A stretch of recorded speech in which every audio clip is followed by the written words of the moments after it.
has happened here on the farm since our last update. Most notably, A&M Renovations has deconstructed the original barn and brooder house.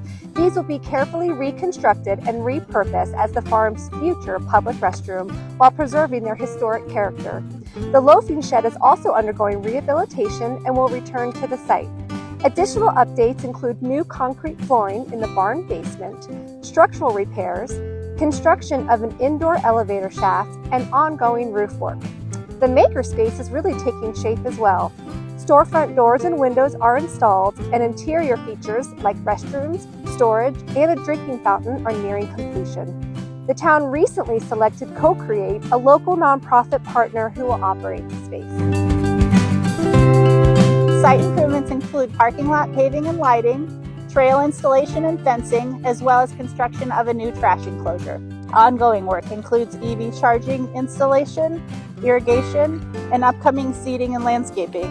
These improvements are part of Package A, with Package B coming soon. Package B will focus on interior farmstead features like pedestrian pathways, a community garden, discovery play area, and additional gathering spaces. It's been exciting to see this site come to life.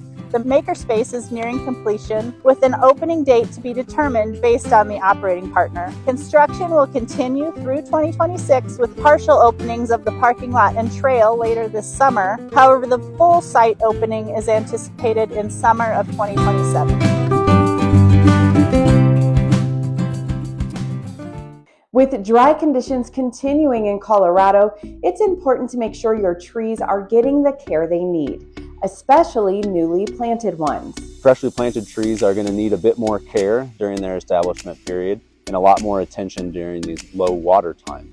A simple rule of thumb can help guide how much water your tree needs. Generally speaking, we try to water trees about 10 gallons a week per diameter inch of tree. So if it's a 1-inch diameter tree, roughly speaking, during the growing season, it needs about 10 gallons of water per week. But how you water matters just as much as how much. A younger tree is going to need its water allocation broken up into smaller amounts throughout the week.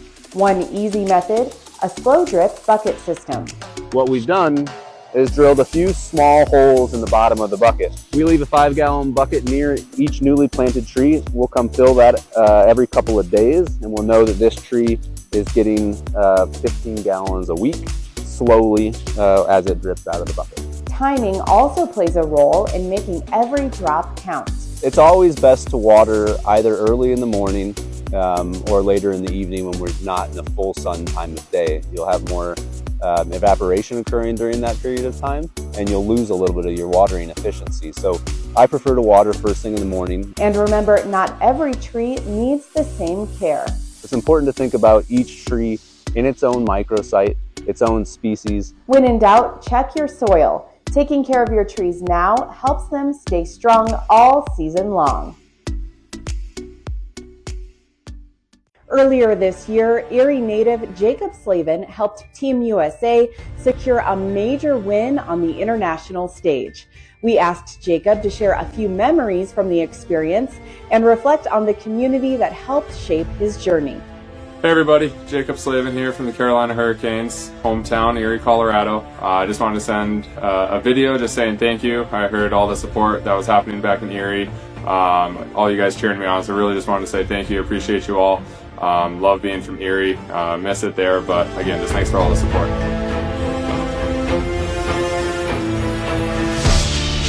After Jack scored that goal, I think the first guy I hugged on the bench might have been Nelson, and I was just pure excitement. Obviously, you're kind of getting dominated a little bit all game, and then he scores in overtime there, win it, seal the deal, and just pure excitement. Jump on the ice. I think I lost my voice before our national anthem was played, and hugging everybody and just waving the family, and had quite a few people there from Erie actually, with my whole family being there, and so it was awesome. But yeah, I think pure excitement was just initial response.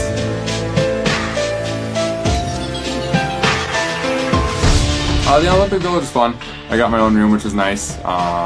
So got to have my own sleep schedule. Village food was it was average. A lot of bread, a lot of pizza, a lot of pasta. Being in Italy, but no, it was fine. Drinks all the time, whether water, Powerade, couple Coke Zeros, a couple cool things you could do. You got your own personalized Coke can. You could get a golden Corona bottle that had Milana Cortina sketched in there. So a lot of cool little things that they did for the athletes. But no, it was fine. I got to go see the family as well where they were staying, so that was cool too.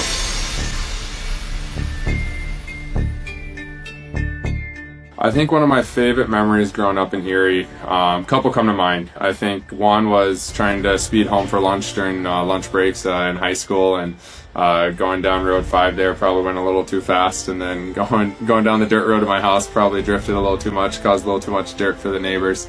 Or when it would snow and going to the dump right across the street from the high school and trying to sled down those hills was a lot of fun.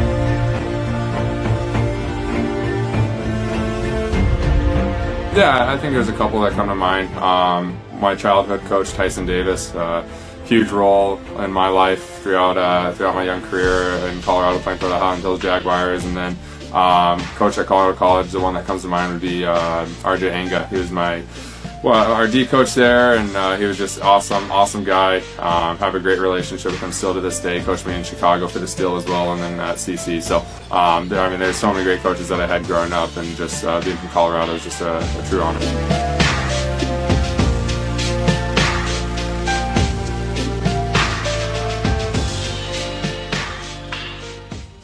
Thinking about installing new sod this year? With hot, dry conditions in Erie, it may not be the best time. New sod, when it first gets installed, is essentially just a blanket of grass that gets rolled out onto your soil. And when it's first installed, there's no root system to speak of. And so you really need to water it pretty constantly in order to keep it wet and allow those root systems to start to establish themselves, which obviously uses a ton of water. That kind of watering adds pressure to our water system, especially during drought. This year's been really hot, really dry. It appears that we're not going to get the same amount of precipitation and moisture that we often see during the spring. So for that reason, it's probably not the perfect year to install new sod. Instead, consider water-wise options like low water landscaping or reducing turf. You could also consider doing just a xeric landscape or a low water use landscape. That would be sort of the garden plantings that you may be used to seeing around town or out here in front of town hall. Making small changes can make a big difference, especially in a year like this.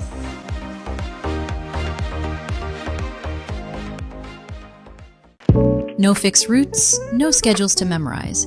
Just open the app, request a ride, and go. The Erie Bee is Erie's new free on-demand transit service, built for the way you actually get around.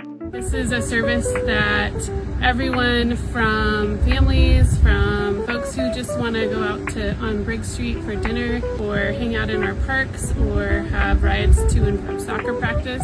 And then also we can be really intentional about meeting the needs of people who need access to transit, folks who don't, for whatever reason, don't drive or don't have access to a car. And then also I've heard a lot from our active adults that they're very excited to use this service, to get around town, to go run errands, go to the grocery store, go to each other's houses, and actually get to health appointments as well. So this is a service that is for everyone, and I hope everyone uses it. The Erie Bee is free and service starts April 21st. Book a ride through the app or by calling 720-303-9511. Buzz around town.